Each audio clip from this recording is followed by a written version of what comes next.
How to fix update messaging problem on Instagram app. Hello guys, so all what you have to do to fix this problem is open the settings on your phone and then go to apps manager, go to apps.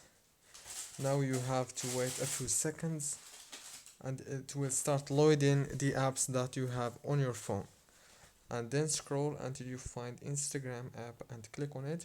When you click on it, it will take you to the app information page. Click here on force stop and then go down to the data usage.